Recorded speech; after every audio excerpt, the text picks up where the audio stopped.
Hey guys, it's your boy, Ballface8020, back again with another great commentary. So, a lot to talk about tonight, so let's get into it.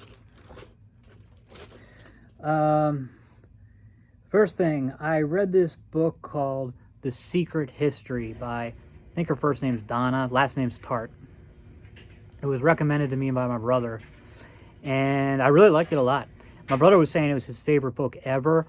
I would definitely stop way short of that. But I really liked it. It is somewhat satirical.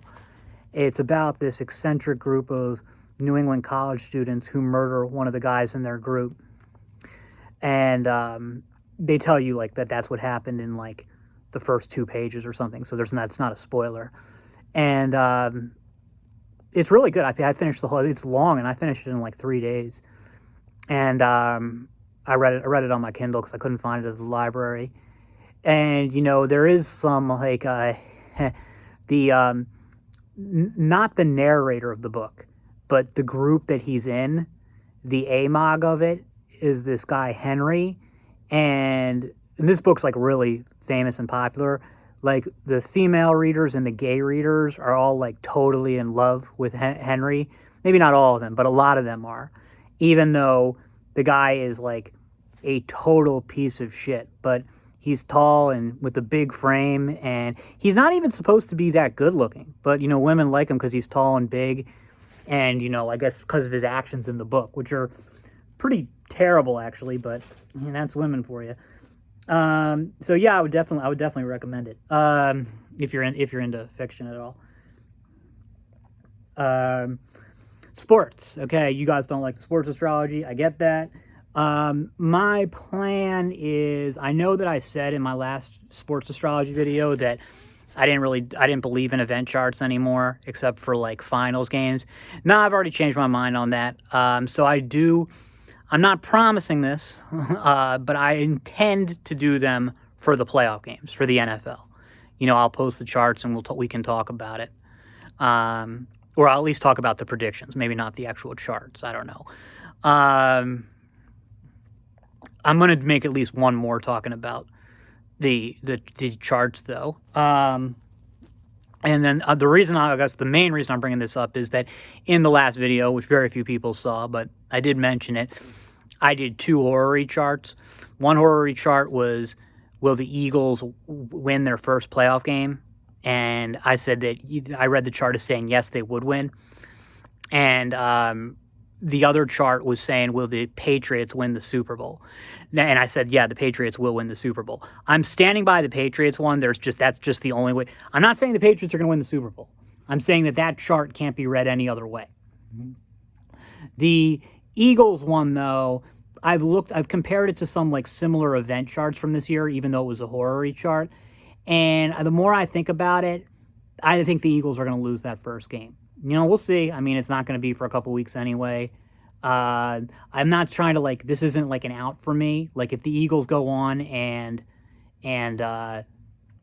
win that game, I'm not going to be like, well, I got it right the first time. Like, no, this is how I mean, the chart can be, it's one of those charts that you can read in 2 ways, and I just think based on what other charts that I've looked at that are similar, even if they aren't horary charts, they're event charts, I'm going to have to say that no, the Eagles lose that game. So we'll see. Other sports coming up, I have Ole Miss to get a minor upset win this week in whatever the hell game they're playing. I have Indiana to beat Oregon, which I believe is this coming Friday. I've got Montana State to beat whoever they're playing, which I think is on Monday night. In English Premier League, I've got Manchester City to win their upcoming game, which they're big favorites, so it's no surprise. I've got Nottingham Forest to win their upcoming game. That's, again, big favorites, so, or at least favorites, not a surprise. I have the Ravens for tomorrow's game. The Ravens are in a regular season game that functions as a playoff game. If the Ravens win, the Ravens go to the playoffs. If the Steelers win, the Steelers go to the playoffs. The game is in Pittsburgh, but the Ravens are favored to win, and I think that the Ravens will win. I really like and respect Aaron Rodgers a lot, and I'd like to see him get in. And it's not that I dislike Mike Tomlin, it's that I don't think he's a very good coach. And I think that he deserves to get fired. And if they miss the playoffs, I think there's a higher chance of that happening. I think that Mike Tomlin is he's just mediocre. I think. I don't know. Maybe they go on to win the Super Bowl. I need my words. That's my position from afar. So yeah, look, again, don't bet on any of these. Always a disclaimer. I'm usually wrong, and I don't really have much confidence in these. But that's, we're putting them out there. Eagles to lose their first playoff game. Patriots to win the Super Bowl. The Indiana to win this week. Montana State to win this week. Manchester City to win, I think, tomorrow, but I'm not sure. Nottingham Forest to win this week. And the Ravens to win tomorrow.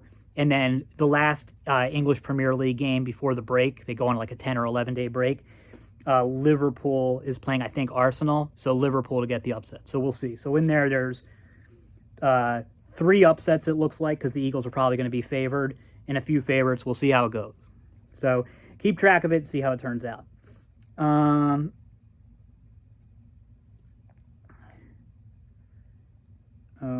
Okay. I think there was something else I wanted to say, but we'll move on. Next thing, Salvia. So Salvia is a drug I've been interested in for a very long time. I've even talked about it before because it's the most powerful psychedelic in the world. I actually did try, because you used to be able to just order it online.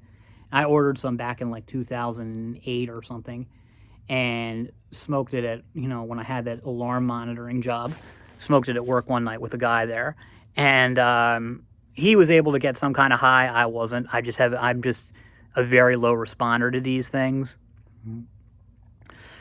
And, the reasons I'm interested in Salvia for multiple reasons. One is because I'm interested in psychedelics as a way of treating my depression and fatigue. And I can't use, so a lot of people, they use mushrooms and acid, have had some success with depression, but those don't work for me because of my antidepressants. They make it so you don't react to those things because of this. Your serotonin receptors are so fucked up. And that means the one that everybody talks about, DMT, even if I could get my hands on it, it wouldn't work for me, with my shot serotonin receptors. So I have tried ketamine, and like I said, it was really pleasant. I really liked it, but it didn't take me to any otherworldly place. Well, kind of did, but in a more of a depersonalization way. It wasn't anything cool or something. I loved ketamine the first few times I took it, and then every time I've done it since then, it's been kind of it doesn't. I think I get something out of it, but it's so expensive. It's such a pain in the ass to do, and it gave me really good antidepressant effects at first, and then it basically stopped working. It's it gives me a little bit, if I go back for a booster every few months, it does make things a little bit better, but it's not that much more, better, but not better enough, especially for all the money and time it takes. And setting stuff up with they won't let you leave without a ride, but it can't be an Uber, so you have to use this expensive taxi service. Pain in the fucking balls, man.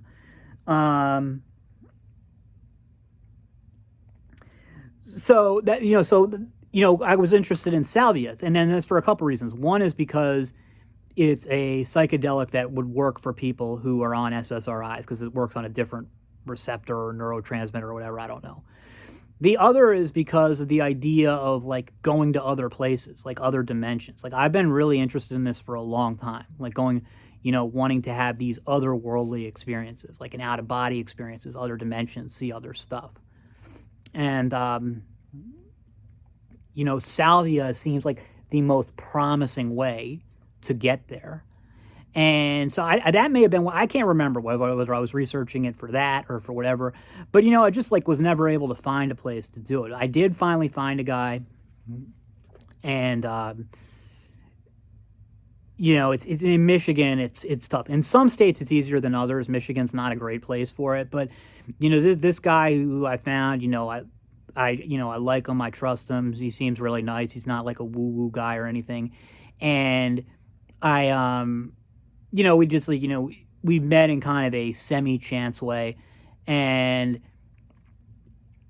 he was telling me that like in his own thing with it, like he got into like growing it himself because he noticed that like the bad salvia, the kind of salvia that they used to sell online, salvia that was grown with like lots of pesticides and stuff like that. He said like that may work for like getting to like other states of consciousness, but first of all, you're more likely to have a bad trip. But in terms of healing, they're either ineffective or counterproductive. So he grows it all himself, like with organic and stuff like that, and then he's like really good about making the correct extract, so you don't have to like worry about varying your dose, and with all that stuff that's really important to me. And the so yeah, so I got some from him, and my main hope was, well, again, I don't even know if I had a main hope. I had two separate main hopes. One was to have like an otherworldly experience, which I would have done it if just for that. But I also would have done it just for the sleep and fatigue, which is still, really bad. And on top of that, my muscle aches and muscle tensions were getting worse. So I tried it like at the beginning part of last month of December. I tried it, and I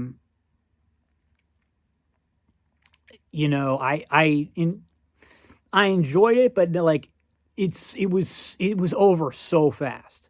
Like I don't know what it's like most of the time, but this time that I took it, and every time I took it, like, yeah, you get a clear high, for lack of a better word, but it lasts for like 2 minutes. It's the shortest high you will ever experience. And when that high is over, I would say that within 5 minutes, I wouldn't recommend it, but you'd be okay to drive or operate heavy machinery. Maybe even do surgery. I mean, I couldn't because of the shaky hands, but if you were qualified to do it, you probably, 5 to 10 minutes, you'd probably be okay. Again, I wouldn't chance it, but you could probably pull it off. I mean, that's how fast the recovery is from it. No, look, it's pleasant. It's not super pleasant. That's why, like, one thing he was saying, he said, like, I don't worry about people getting addicted to this because it's something that, like, you'll do it and you'll be like, yeah, that was nice, but you don't really feel any drive to do it again. And it's true. It's really weird. So anyway, I did it and didn't have any other worldly experience, so that was disappointing. But I was also like, well, it's my first time. We'll see how it goes. And I have tried so many things to deal with the sleep and the fatigue, and I've talked about pretty much all of them here. So the shamanic drumming, the probiotics, healthy eating, changing sleep posture, CPAP machine, different meds, TMS, transcranial magnetic stimulation, ketamine, exercise, drawing. It's like there's like it's just endless, the stuff that I've tried, and some of them haven't really done much. Most of them have done at least a little. Some seemingly did a lot at first, particularly probiotics and you can add raw milk too, which doesn't have probiotics, but for some reason it has similar effects. Probiotics, raw milk, and ketamine all had very impressive effects at first. And it's just that they wore off so quickly. I would say like they were already weakening by the end of the first week, and then eventually weren't really doing anything. And Salvia was very different than them. Like first of all, it did nothing for my sleep and fatigue, which is what I got into it for in the first place. Sleep and fatigue is every bit as bad as it had been. There is no discernible improvement whatsoever. So, and which is different than the ketamine and the probiotics and stuff, which did improve the fatigue at first. The Salvia did not. What it got me though was like a dramatic improvement in my muscle tension and muscle aches, because normally I carry around a tremendous amount of physical tension. I don't remember ever feeling this level of physical relaxation, and it's hasn't faded one iota in, like, it's been a month or maybe more. It's been around a month since I first took it, and it's just as good as it was then. There's just so much less like tension in my body, and my I'm I'm stiff, but I'm not as stiff. I did notice, especially after the first night, like first time taking it, that I was feeling like, because I have sciatica, although it's not that bad, but I do have it. I was feeling like kind of like spasms in my lower back where the sciatica is. And since then, my sciatica has been better. So I don't know if that was some kind of healing going on there. But it's not like, I mean, the sciatica is still, it's better than it was pre-thing. It's kind of coming back a little. But, so I wasn't even thinking about the sciatica when I took it. But at first, it seemed like it really improved it a lot, even though I wasn't expecting it. So no improvement whatsoever with the, with the fatigue and sleep, which is what I took it for. But gigantic improvement in stiffness and, like I said, and muscle aches and stuff, huge. Now, I'm going to say this. If I had just gone and did a booster of ketamine, I would have gotten similar effects. I know this from previous experience, but not to this extent. That's like just how relaxed it's, like physically relaxed it's made me, is something new. The other thing is the digestion, which, I've been having really bad digestion problems for over a decade now. And the Salvia hasn't completely cured it, but it's dramatically improved it. It's better than it's been in like over 10 years. So that's like, that's really good. We'll have to see if it keeps up. So I did one session, then it was like 2 weeks later, I did another session. And then, but, even though it was like, okay, it was relaxing, it was nice, but like, I was like, dude, okay, I want to go deep. I want to go deep. I want to have this otherworldly experience. So a few days after my second session, I was really stressed out because I had my family over, and I'm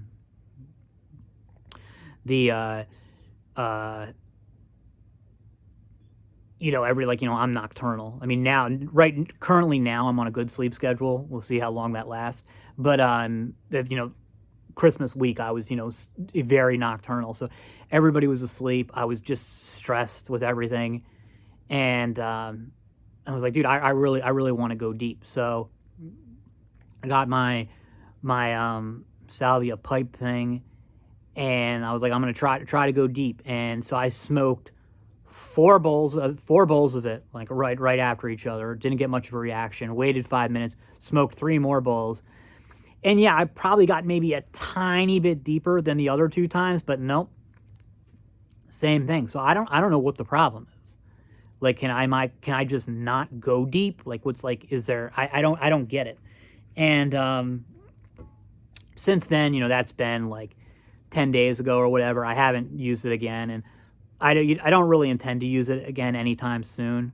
Probably not for like at least a couple more weeks. And so I don't know. I mean, because like I said, my guess is that like the healing that I've had from it, first of all, I don't know if it's even going to keep up. Like, is the digestion still going to stay good? Are the muscle aches going to still stay good? I don't know. Also, there has been a slight but noticeable improvement in my mood. But anyway, because I always thought, like, to me, to know if the depression is really cured, it's got to be that I can eat chocolate and drink caffeine and not have it, cause me to go into a tailspin. So I tried going back on chocolate and caffeine, and I definitely reacted better to it than I have in the past. Like, it normally would give me like a lot of anxiety, immediate depression. I definitely handled it way better, but I noticed from pretty early on I was getting some depression from it. And, after like a week of being back on it, I was just like, I just don't feel right. It's not, I got to get off it again. So I had this past week that we just finished, I was detoxing from chocolate and I only had one caffeinated beverage, a Barks root beer, and I was detoxing from that this past week, and it wasn't horrible, but it was unpleasant, and I'm glad it's over. And I guess so talk about learning the hard way, but it's a lesson I've had to learn like a million different times. Every time I always think like, okay, now I can have chocolate, and then I go back to it, and I'm always like, wait, why did I do this? Why do I do this to myself? So I'm just, I guess that like that's just the hand I was dealt now. Like, I guess I just can never have chocolate again, and that's life, which is unfortunate, but I can handle it. But no, ever since it took like 4 or 5 days, probably at least 5 days to get over it. But since then, yeah, the mood's been a lot better. Sleep not great, fatigue not great, and that's where we're going to now. So I have been informed that DBDR was recently put on leave from his job for falling asleep on the job. It's a real bummer. I didn't know he had sleep problems. I'm very sorry to hear that. I also want to say that the video, the misrepresented by DBDR video, that DBDR, if you're watching, I'm sorry about the way that I spoke of you in that video. The truth is that whether you meant to or not, you did say a lot of very insulting personal things about me in the video that I was responding to. And I don't think you meant anything by it, but, that's why I reacted, as hostily as I did. It's at least part of why. So, obviously, I don't think you deliberately misrepresented me, but you definitely did misrepresent me. But I think if it had just been that, I wouldn't have got as mad if it wasn't for the personal shit that you had said. And again, I don't think you meant anything by it. But even if you did, the thing is, you're just a kid, and I'm in my 40s. I think I'm like over 20 years older than you. And it's, I should have been the bigger man, and I wasn't. You were the bigger man, and which I appreciate and I admire, and I really am sorry. And because I do admire you and respect you a lot. I don't think that we could ever hang out or anything, but but I do. Yeah, and I know that in a lot of ways, neither of us have really been dealt a great hand. Like, compared to all the people that have existed in Earth's history, both of us got off in the top 1%. Compared to where we could have been as some starving kid in Ethiopia. Well, I get that, but living in a modern Western country, we both had, in a lot of ways, have been dealt a bad hand. But you got it worse than me because because I had whatever problems I'd had the supportive family, and with the financial stuff, you had to do it all on your own. So. It's just and of course, you're younger. So again, I'm very sorry. I apologize, and I appreciate you always taking the high road. But anyway, I was saddened to hear that he's going through sleep struggles. I had no idea that he had problems with insomnia. I don't remember him ever talking about it before, but I don't really usually watch his stuff, so I don't know. One thing DBDR does have going for him is he's got a lot of willpower and self-discipline. So I would say that does open up some options for him that don't exist for other people. So, if I were advising him, first of all, I looked up because the only thing he's ever said that made me really concerned was when he was talking about the B12 thing. Because, I suppose he's got a drinking problem, but so a lot of people have drinking problems. It doesn't really, especially at his age, who cares? But the B12 thing is kind of what's that all about? So I looked it up, and it's one of the things that can cause it is drinking too much. But also there's things a certain type of anemia and certain types of digestion and stuff like Crohn's or whatever. Now, I'm assuming he's already been tested for all those and they showed nothing.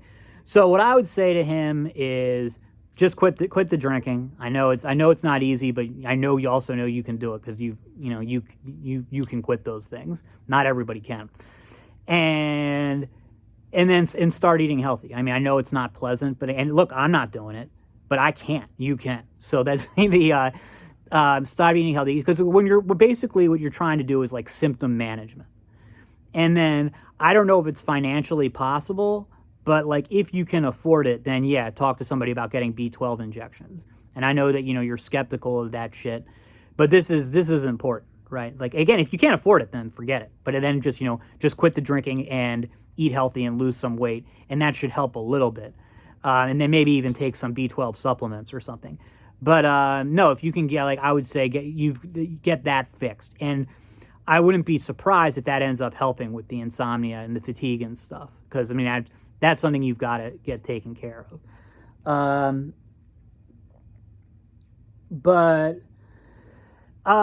Yeah, ketamine is something I think could be helpful for him. But again, the money, it's just so much money. Salvia, yes, I think it could be helpful for him. But again, the thing is, like, it's got to be the right kind of salvia. And I think he's either in New York or in New Jersey, right? And I know some people say he's in Florida. My guess is he's in New York or New Jersey. New Jersey should be doable. New York, if he's on the part that's close, going to New Jersey, he should be able to find it, but it would probably going to take time. And we're not talking like a social butterfly here, so it could be a while before he finds something. You got to make sure that you're finding the right stuff, and that. So I would actually say, like, that would be a last resort, because you don't want to risk taking something bad that's going to make you worse. So stop the drinking first and eat healthy and lose weight, and then see if that helps. And then if you can get B12, try that and see if that helps. But yeah, it's really tough, sleep and fatigue stuff, because, there's a low sympathy factor. And you really can't blame people for not being sympathetic. They don't because a lot of people can't sleep, but it doesn't really affect everybody the same way. I mean, like me, I probably sleep close to 9 hours a day, 8 to 9 hours a day. Very few, most of the country is running on 5 to 6. The difference is that they would like to sleep more, but they can function on it. I can't even function on 9, but anything less than 8 and 9, and I'm not just tired, I'm actually falling asleep. So stuff like falling asleep at work, that's happened to me too. Yeah, and it sucks. So, you say you just try to manage it the best you can. That's like what I always say with, when it comes to eating healthy. Because I do have people say that oh, eat healthy and exercise, it'll help with, the depression and the fatigue and the sleep and the digestion. Yeah, guess what? It helps with all of those things. Really takes the edge off the system. Doesn't cure it. And and I don't have the willpower to maintain it, but it does, it is helpful. You got to just be realistic that it's not a cure, it's just symptom management.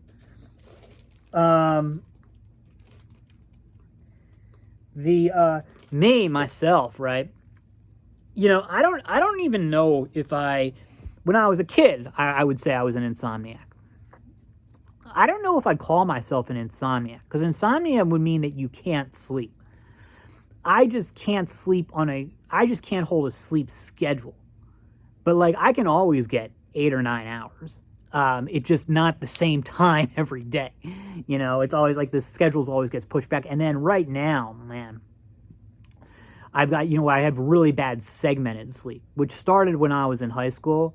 I would sleep and basically, I had days my senior year in high school, when I finally got my sleep thing kind of under control.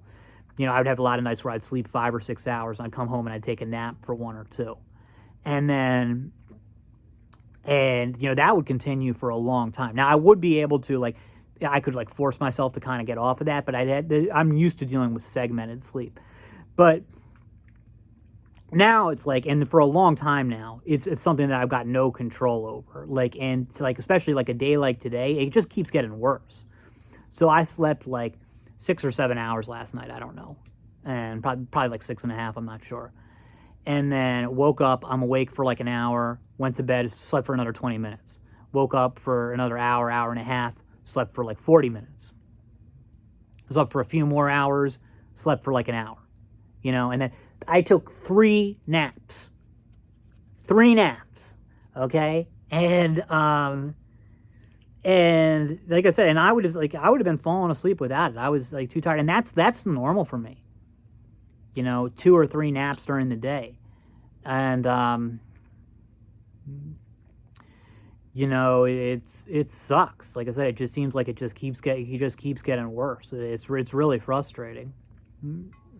And you know, on that note, you know, it brings me to work, to things at work, you know, where it comes up. For me, things are going really well. Well, on the surface, you know, I think that there's problems bubbling below the surface. You know, sleep is related to that, and we'll get to it. So, like, my job now is I'm still in the kind of probationary period, although that ends the next day I go back.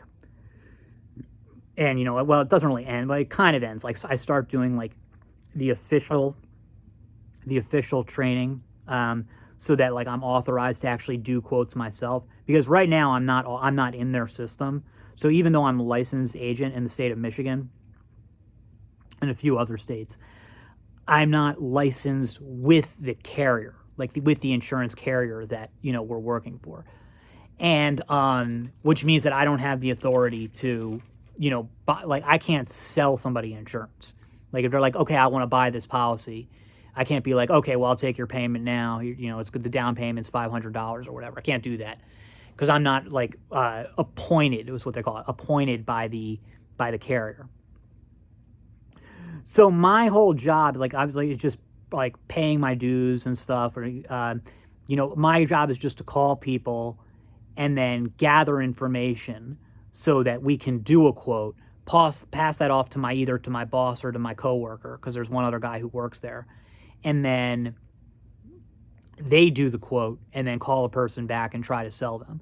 And, you know, because that's the last thing that I do when I'm talking to these people after getting all the information. I say, like, well, okay, it's going to take me some time to gather these numbers for you, but then I'll get back to you. You know, are you going to be available tomorrow at, like, whenever? And but the thing is, like this is my bread and butter. These are, like, this is the stuff that I'm really good at. I was great at it when I was doing my first sales job at the mortgage place. I was great at it when I was doing the remote, like, get you out of your timeshare thing, like just calling people and getting information, starting conversations, and you know, getting, you know, quotes and stuff. I'm really good at that. So I've been absolutely killing it there. My boss is really happy, and he was like, look, I think you've got a great opportunity here. You know, he's like, so what I want to do is, you know, because the whole place is, like, in June is moving to a new building, like a bigger building. He's like, then we'll have the space, and I want to build a whole team of telemarketers. I want you to train them, and I want you to be the lead person of them. So job like that, you know, if I had, like, at least 3 people working under me, you know, and I'd be training all of them, and I'd be the supervisor. You know, you're talking about, like, a minimum of $50,000 a year, probably closer to $70,000, which isn't a ton of money, but it's a ton of money by my standards. It would really ease my financial situation.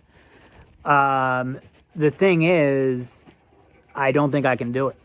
You know, physically, I'm too tired. Let's say I just can't work, you know, I can't work full time. And if I could work full time, I probably would be doing something else, you know? So yeah, I mean, the whole situation is kind of unfortunate. Like, my boss, he's a nice guy, and he's been supportive, and you know, he's trying to do the right thing. He's trying to, like, help me out, like, get this job and stuff. But the thing is, like, I told you when I interviewed with you, I was like, that I'm, you know, I'm a part-timer, and you advertised for the job on the site as full-time or part-time. So, you know, it's not, I mean, I don't know. I mean, for me, like, right now I'm only doing 16 hours a week, and it's tough for me to do that. Yeah, I could probably bump it up to, I don't want to, but I could bump it up to 25 hours a week. But beyond that, no. I mean, right now, definitely no. Like, maybe when things get better, but, like, I mean, there's no reason for me to believe that's going to happen. So, what's probably going to happen is I'm going to get fired, because I'll do it for for at least the month of January, it'll be okay. But when he like, my guess is by February, he's going to want me to work more hours. It's like, okay, 25, it sucks, but I can probably do it, especially if I'm not like strictly dialing all the time. Because that's the thing is like, if I'm just dialing, dial, 4 hours a day is the upper limit of what I can do. But if I'm also going to be doing like some customer service, some quoting and stuff, the day is going to be broken up a little bit more. Then, okay, yeah, I can do, I don't want to, but I could do 5 hours. That has nothing to do with fatigue. That just has to do with my sanity. And, but no, I don't see myself as being capable, of working 8 or 9 hours a day. And this is something that I accepted. Like, if it means that, like, I end up homeless, so be it. But I'm not going to do it, work it. Like, I would like to be able to, but physically, I can't. But on the subject of homelessness, my savings, I've got some, there's the money that I live off of, which is, the money that I bring in from work, plus, the amount of savings that I do to like pay living expenses. And then there's the condo that I own, and which I inherited, and there's the car that I own, which I inherited. And, but most of my, like, the bulk of my wealth is in gold and silver mines. I do own some other stocks, but not a lot. And, silver and gold have just been killing it this year. They keep going up. And, I inherited most of the gold and silver mines from my mom, she inherited them from her dad. And, who on his deathbed made her promise not to sell them. And, because they ended up being like worth like shit for a while. Like the silver mines, it got to a point where they were so bad they were unlisted. And, gold never quite that bad. But, no, so for me, this last year, like, there is some financial relief for me, just because of how much the gold and silver stuff has gone up. I'm still en route to homelessness, but at least it's, like, more right now, it's more like 8 years than 5 years, or 4 years, which is what it was looking like before. And,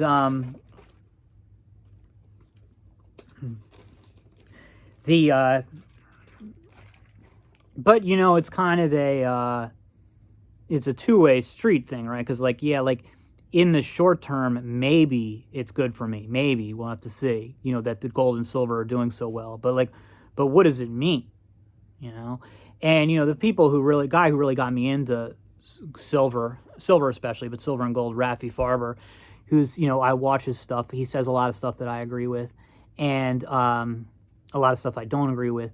But, he's always pushing it as like, this is like, the dollar's going to die, and we're going to be in Weimar America. And you need silver because the whole, basically, the world's going to collapse. You're going to have, people eating each other, the power going out, stuff like that.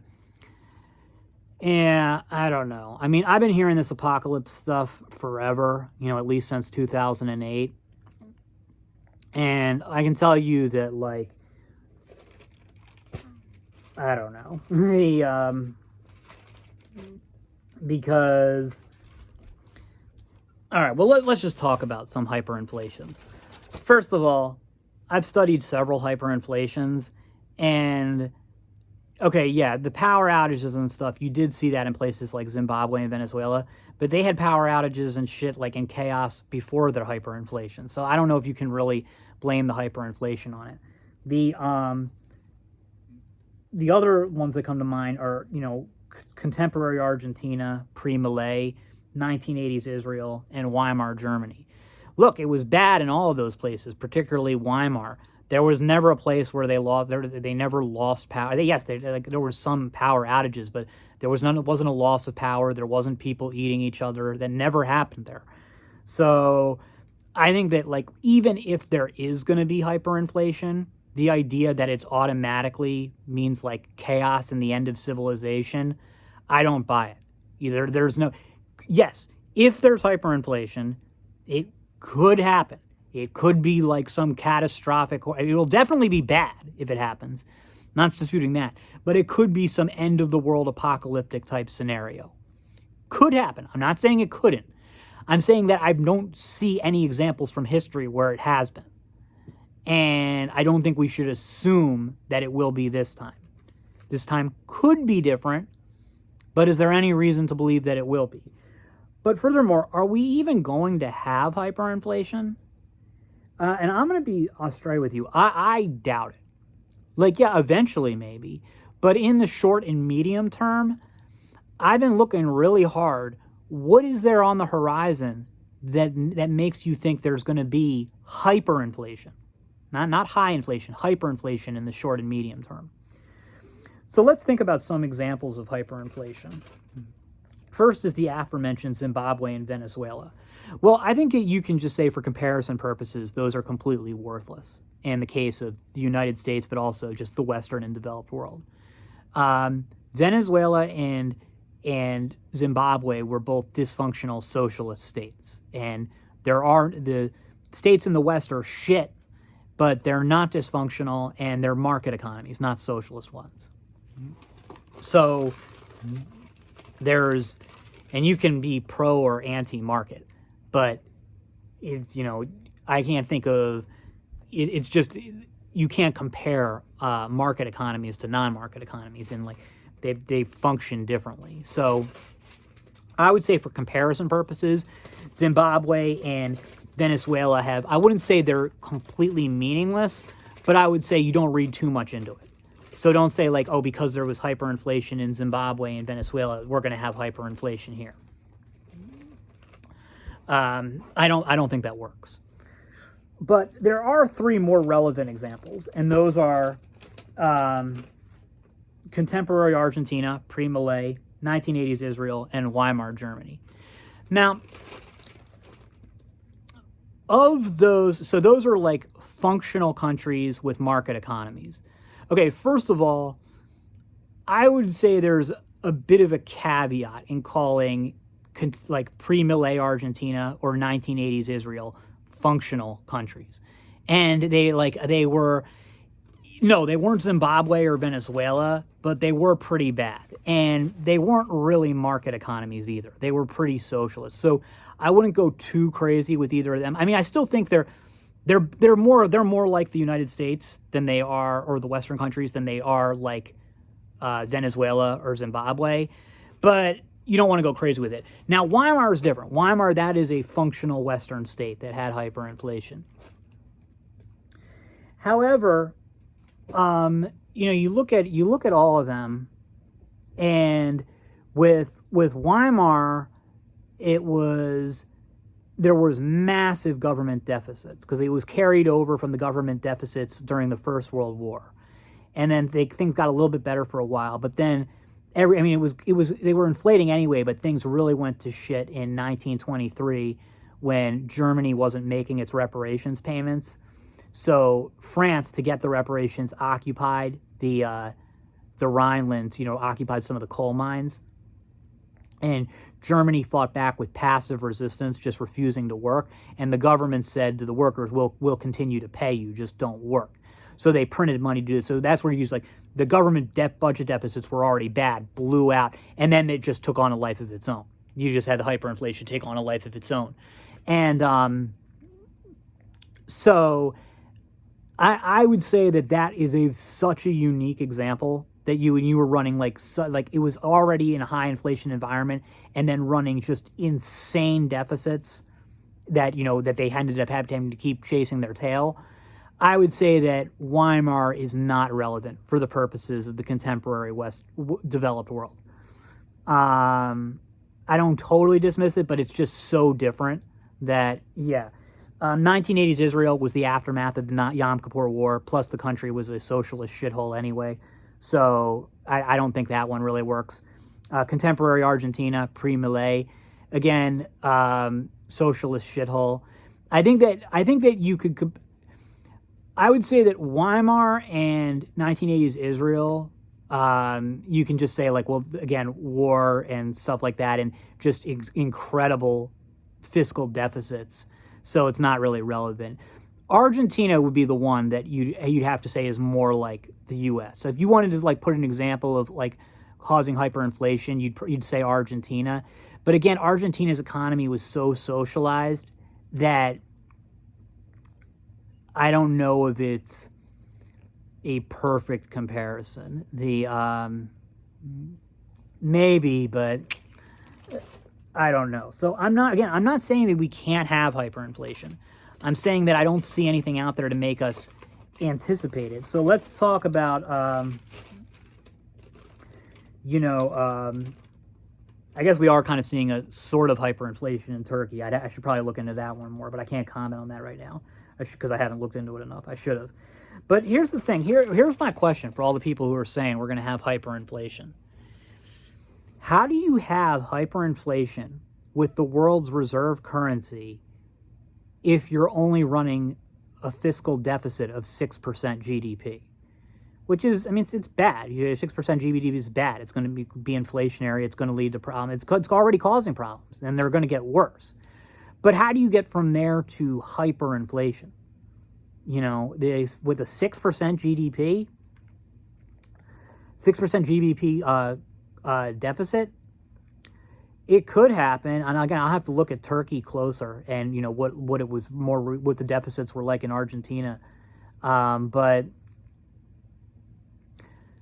look, again, it could happen. But why are you saying that it will? I mean, 6% government budget deficit. We've been there. Other countries have been there. It's bad. It's inflationary. You could even say that eventually it will be hyperinflationary. I think that's probably true. But why are you certain that it's hyperinflationary in the near or medium term? That's what I don't get. So I'm not even saying that it won't. I'm just saying that I don't understand people saying, yeah, it definitely will. I just don't see it. But you have countries diversifying away from the dollar, and you have gold and silver surging. People are diversifying away from the dollar, one, because they don't, government deficits that I've talked about, and two is like international stuff. Like China wants to like be secure. People realize after the Russian assets got frozen that your dollars aren't necessarily safe. So you want to diversify as much of your reserves into not just dollars, but other currencies and metals too. But so, I mean, that doesn't suddenly make the dollar worthless. It makes it, yeah, sure, it's less dominant. But it's not worthless. All that debt is still denominated in dollars. So I don't know. I mean, my feeling is, look, the dollar sucks. The whole world will be better off when it's gone. But I don't, regardless of what I want to happen, I don't see a reason to believe that it's going to die in the near or medium term. And I'd need to see, so the people who are saying it will, I'm going to need to see a lot more than I've seen from you. Other than like Rafi Farber gets on every week, twice a week sometimes, with his graphs talking about they're going to end quantitative, or they're going to go into hyper quantitative easing, and it's going to cause the dollar to die. I'll believe it when I see it. Now, something like 1980s style inflation, or 1970s style inflation, 1980s too, but 1970s style inflation, where you had like 8, 9, 10, 11, 12% inflation a year, that to me would be more likely than hyperinflation. I guess what they're thinking is if it's that high, then it quickly turns into hyperinflation. I mean, maybe. I guess that is always where it starts, right? I think you get back to the thing where, again, if your deficits are only 6% of GDP and private debt isn't really growing that fast, are you really, maybe, but I don't how long is it going to be before we even get to that point? So I don't know. And look, in the long run, bet against the dollar, but I don't know. So that I think 1970 stuff is positive. So I'm going to make a very tenuous prediction for more of the same in the short and medium term, which is that gold and silver continue to go up and inflation continues to be too high and bad, but not crippling. I would look at countries like India, right, where the inflation is, they've got, their deficit isn't quite as bad as ours, but it's, they've got, generally, their inflation is too high. And people in India don't save in rupees. The rupees is purely, it's liquid, so it's transactional. It's what you use to buy stuff. But your savings are all in gold, silver, and in physical assets or stocks or something. And I would see that more likely for the U.S. is people are would be like, oh shit, my dollars aren't holding its value. So, getting out of them for savings purposes, getting out of them as quickly as possible into real assets. I would see that as more likely than, but it's like what happened in India. So people in India, they don't hold their rupees. They buy physical assets, but then the rupee's still there. I mean, it sucks. It's shit, but it's still there. And that seems to be the more likely medium and short and medium term for the dollar. But this all leads us to the politics thing. There's no solution to this inflation thing other than budget cuts, which are never going to happen.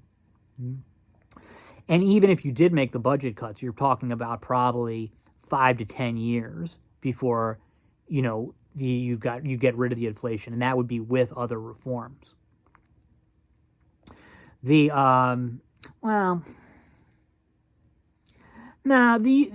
you made the budget cuts, you're not going to have no inflation without major banking reforms, but you could have very low, under 2% a year inflation, but within 2-3 years at the most, I think, if the U.S. was to balance its federal government budget. But obviously that's not going to happen. So if there's not going to be any solution to if we're going to continue to deal with the high inflation, then that's a real bad thing for the Republicans, not just in these midterms coming up, but in 2028. And you look at Trump's presidency has been, a tremendous success in terms of cleaning out the deep state, appointing judges, and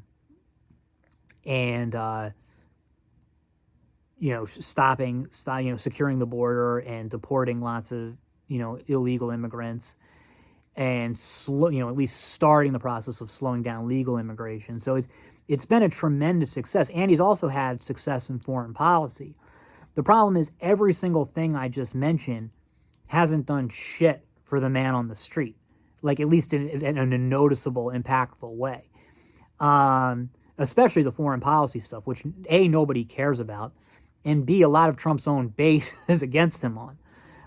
We just saw that thing in Venezuela. Look, I think it's good. It's a good accomplishment. I don't really care about it for the United States' sake, but I think, with the Venezuelan people have been through a lot, and it is the United States business when you have a refugee crisis in our hemisphere. Because that destabilizes everything. So I think Trump did the right thing, and I think it's a good success. It's a success, but absolutely nobody is going to I'm going to vote for Republicans in 26 or in 28 because of this shit. They don't care. They care that their grocery prices are going up. And I've got this feeling, the vibe, just the vibe in the country is very similar to how it felt in 2007 and 2008, where it was just it is time for a change. And look, while I'm not proud of it, I'm not 2007, 2008. Wait a minute. Yes, 2007, 2008. I'm not proud of it, but I did vote for John McCain and Sarah Palin. And a lot of people said, well, I didn't really vote for McCain, I voted for Palin. Well, yeah, I don't know. But I remember, we all everybody who's a Republican then, we all knew we were going to lose. And when it was over, when Obama won, just feeling not scared or unhappy, just relieved. Just we needed to get out of it. The country needed to change, And the Republicans needed a break from being in power, for their own sake. And that's what it feels like now. I mean, Trump has just dominated American politics for, over a decade now. By the time he leaves it will be well over a decade. And the country needs a break. And that's just the feeling of everything. Now, and, when you have that vibe similar to like the fact that the economy stinks. And, I think part of the reason Bush won in 2000 was a similar thing. The country was like, yeah, things are going well, but, we've kind of had enough of the Democrats and Clinton. It's time for a change. And I think that's where the public's going to be in 28, on top of the high inflation. And that brings us to J.D. Vance. So I mentioned J.D. Vance in a recent-ish video, about conservatism. I took a lot of flack for what I said about him. And, I knew I was going to, but I think I don't know if you guys have ever heard the term audience capture, but it's when you start saying things or not saying things because of how you feel your audience will react to it. Like, I get no pleasure at all from antagonizing my viewers. And but I think it's important that I always be honest, about how I feel, especially if it's something I feel strongly about. And that's why I thought it was important that I said what I said about him. However, I am going to revise my thoughts about J.D. Vance here. The first thing, though, I want to say is what I'm not going to revise is that J.D. Vance is an anti-Semite. I'm going to stand by that. He absolutely is. Now, you might think that's either based or you don't care, or and that's whatever. That's fine. But to say that he's not that's ridiculous. He obviously and absolutely is. And I am not paranoid, despite people accusing me of it in that video. I am not paranoid. I do overreact sometimes, and I think I did overreact in this case. But I will say that if there was a candidate who was like a Republican candidate who I did view as being an existential threat to the Jewish people, absolutely, I would vote against him in the primaries and, if necessary, in the general. If it was like a Tucker or something. And or Fuentes, you don't even have to start there. But I don't believe that Vance is that existential threat. So as of now, I do intend to vote for Vance in the primary and in the general. I don't think he's going to. I think he'll win the primary. I don't think he'll win the general. We'll get to that in a minute. But I do intend to vote for him. One thing that made me feel better about Vance was, like in Tucker's interview with Fuentes, I think it was with Fuentes. He said that like Tucker said that the people I hate the most are Christian Zionists. He said that, and like a couple days later, Tucker apologized for saying that. The only way Tucker would have apologized for saying that is if Vance told him that he had to. So that means that it's not Tucker controlling Vance. Vance likes and respects Tucker, but he's not controlled by him. So so it's just like I'm not crazy about Vance on a personal level. I really don't like that he's his chief of staff is a neo-Nazi, but I can live with it. Like the thing is, as long as and also another thing, it was like, just because like Vance is an anti-Semite, but he's not necessarily a murderous anti-Semite. Like the thing is, like Nixon was a philo-Semite, but he was very close with Pat Buchanan, and I think it was his lead speechwriter. So, and then William F. Buckley was, not really, maybe a little bit of an anti-Semite, not too badly, but his deputy was probably even more of a Nazi than Bucky Carlson is. And so just because somebody's like second in command or deputy is a super anti-Semite doesn't mean that the guy is. Doesn't even mean that they're anti-Semitic at all. Now Vance is an anti-Semite, but he's not necessarily, like I said, he's not like Hitler or anything. I don't think. So so I can live with Vance. And having said that, I do believe the American right is better off if Vance loses. And this goes back to the thing of like the break. Like, we've got to be honest here that there are no politically feasible solutions for what's ailing America right now. Even if we could snap our fingers and make every immigrant disappear, that's not going to deal like the monetary problems that are really the cause of so much hardship in this country right now, of financial hardship. That's what people, the electorate expects the government, or they want the government to do something about, is to, ease this cost of living problem. And the government's not doing it, and it's not going to do it, no matter who goes. So give the Democrats 4 years to own this shit, And, one thing that I really like about Vance is he really understands immigration, like about how existential it is, and in a way that Trump never has. Trump's too much of a boomer. And, he's a guy who will really make a case against legal immigration. The problem with being anti-legal immigration is I'm not convinced the public is there yet.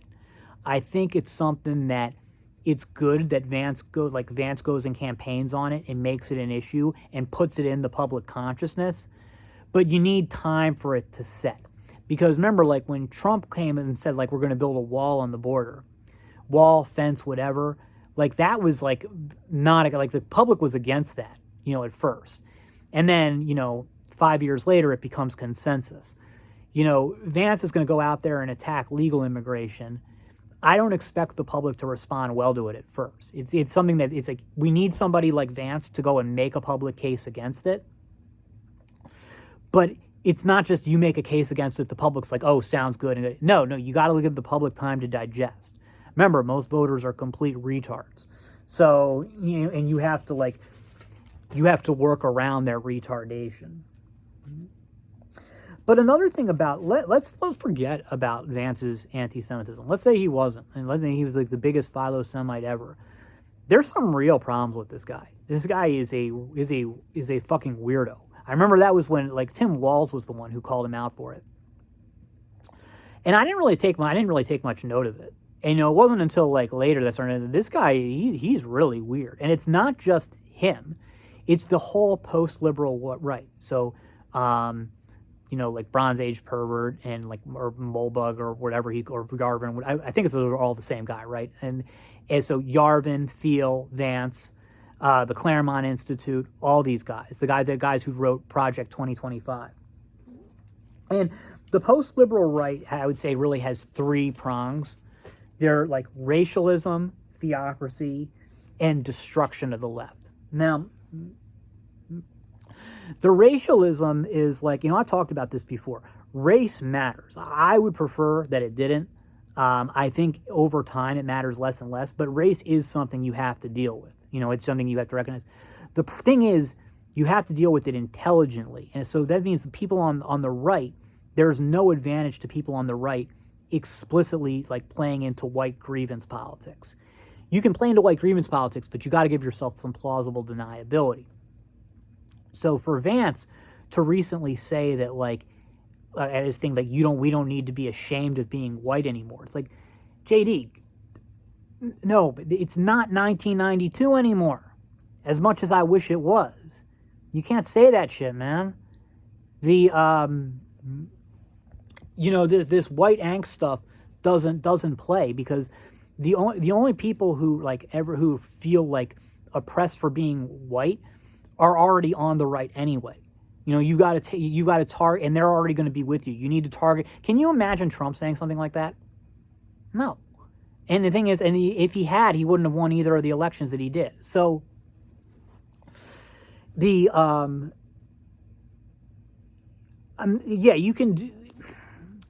the electorate has changed, because of like mass immigration and stuff, and then the divides within white America. You can't say that shit. Okay, you've got to be a little more circumspect with what you say. I don't have a problem with it on a moral level. I have a problem with it on a political level. And it's just bad. It's bad politics. You can't be saying shit like that. And no, if people want to make YouTube videos or streams saying shit like that, that's fine. That could even be helpful. But no, leaders of the movement can't say stuff like that. But no, like when it comes to racialism, like, yeah, look, I mean, when we're here talking amongst ourselves, we can be honest, okay, that the browning of America really is a problem, and you could be like some racial purist nut job like Fuentes, but you could also just talking about it for like practical reasons, practical political reasons. Like, you may not care about race, but race cares about you. Race does matter. Yeah, when we're talking amongst ourselves, we can be honest and explicit. We should be, not in public. And this is like, Trump, and especially in his second term, it was a broad coalition. Like, no, did he win most non-whites? Of course not. But he won more of them than any other Republican has. And the right is going to need to win large numbers of votes. If you think that the Republicans can do it with all white voters, it's like, well, no, you can't. I mean, yes, they could do that if you had 80 to 90% consensus, at least 70% of consensus within white America for it, but you don't. American politics is an intra-white civil war, which means that the right can't just alienate all non-whites, who don't really have any power anyway, except for what the left-wing whites give them. The other is theocracy. This was even when I was like a diehard Vance guy, this was my biggest concern with him. That Trump had really got us away from like this abortion bullshit, and Vance seemed to kind of buy into it. And a lot of these guys are like that. They're like, we can't have abortion. They're really anti-porn and all this socialist conservative. And look, I agree that elective abortion is murder. I agree that porn is bad. I don't think it's healthy for the Republicans to come off like moralistic scolds. I remember the 90s, but the Republicans were seen as the party of authority, killjoys, against fun, and people don't want to be told by the government, what to do, like, about like religion or, reproductive rights or anything like that. That's just where the public is. And again, with a democracy, you have to work around the electorate.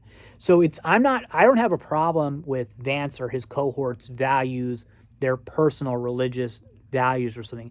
But I'm saying it's bad for the party to be publicly associated with it, to be publicly associated with, any type of moral stuff. People don't want that shit from the government. They want a government that will, give them free stuff, but also leave them alone in terms of how they use that free stuff. And that's, just where we are. And so I think that I don't like that. But then the biggest thing is the whole destruction of the left thing. Now, we need some nuance here, right? This is guys like not just Vance, but guys like Thiel and Yarbin are really big on this, that the left is an existential threat and needs to be completely destroyed. I agree with them completely that the left is an existential threat.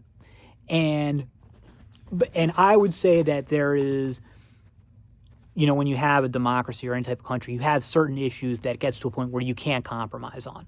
Like, and the good example would be the slavery in the United States in the 1850s. There was no compromise there. One side was going to win and the other.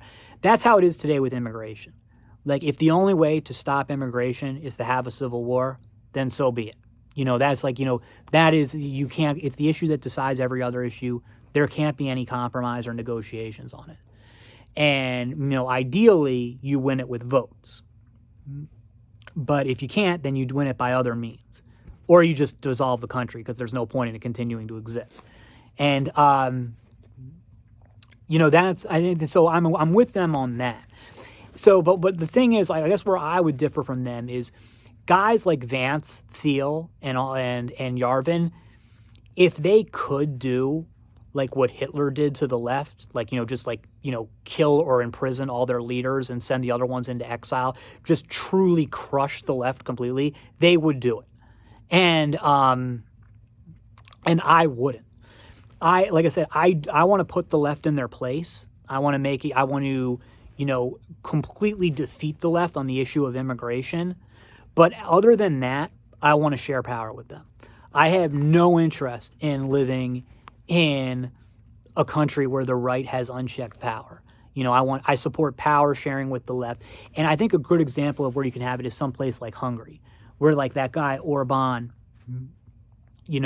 dominated Hungarian politics, and the left continued to exist, like in civil society.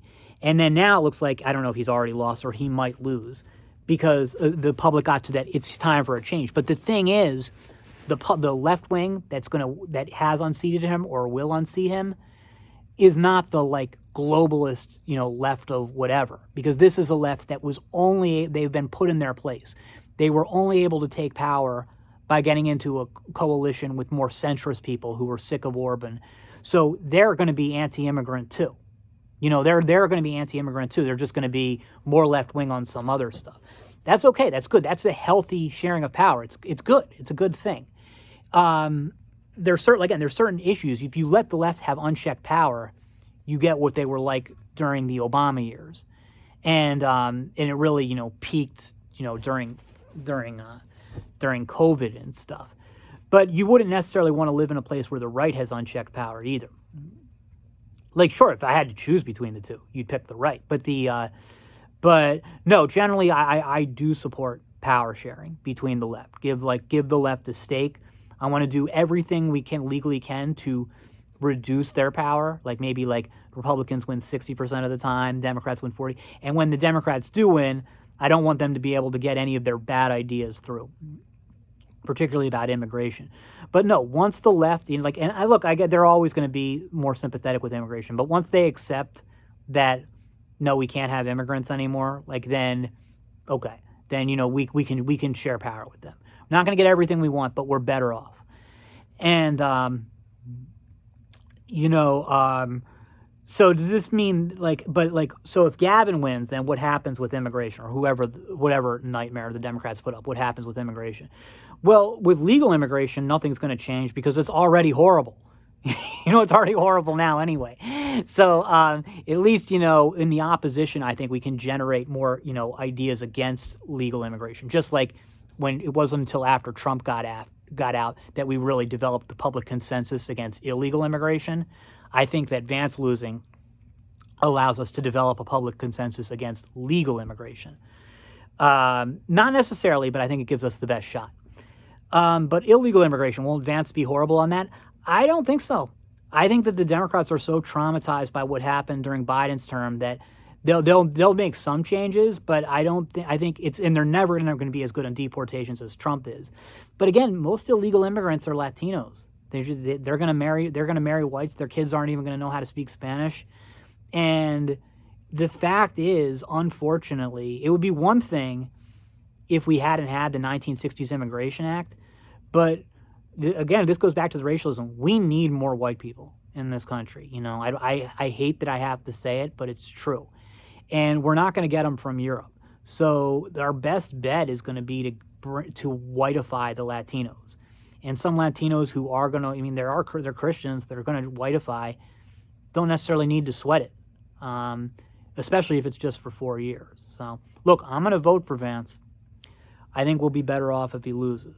I'm not positive about it, but that's just what I think. That's all for now. See you in the next.